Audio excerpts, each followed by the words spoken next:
بسم الله الرحمن الرحیم. امروز اولین جلسه هیئت امنای بیمارستان در اینجا تشکیل شد. اعضا مصوب کردن آیین‌نامه مالی معاملاتی و نحوه اداره بیمارستان امام علی علیه السلام را.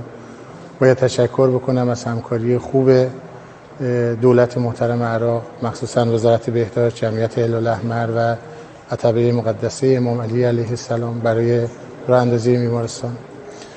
بنا شد در 3 فاز و در 3 مرحله بیمارستان راه اندازی بشه. اولین فازش که همین در 1-2 روز آینده شروع به کار خواهد کرد، فاز درمانگاه‌های تخصصی و اورژانس بیمارستان هست. فاز بعدی بخش‌های بستری و اتاق‌های عمل هست و فاز سوم انشالله کارهای فوق تخصصی و کارهایی که به صورت نمونه و الگو ارائه خدمت خواهد کرد از نظر پزشکی.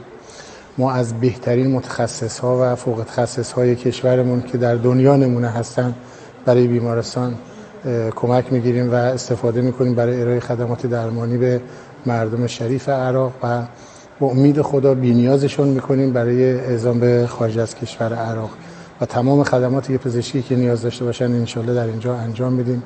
اهم از اعمال جراحی قلب، جراحی مغز، تعویض مفصل زانو و اعمال‌های فوق تخصصی لاپاراسکوپی و آرتروسکوپی و اندوسکوپی‌های مختلف و حتی بخش‌های سلول درمانی و بخش‌های فوق تخصصی تشخیص، درمان و پیگیری سرطان‌ها. انشالله اینجا را آماده می‌کنیم با یک هماهنگی و یک ظرفیت بسیار بسیار بالایی. هدفمون هم کمک به سلامت و درمان مردم شریف عراق هست.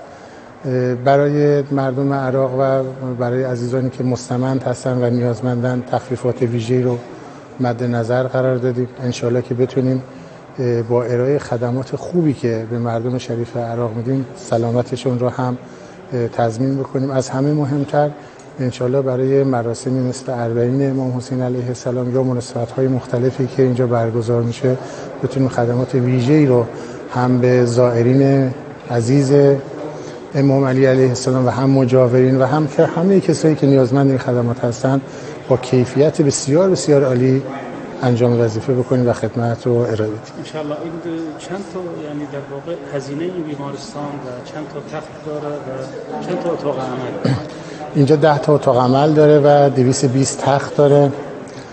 تلاشمون اینه که تمام کارهای تخصصی و فوق تخصصی رو اینجا انجام بدیم و یکی از مدرن ترین بیمارستان‌های منطقه باشه و بتونه در جهان بدرخشه ان شاء الله.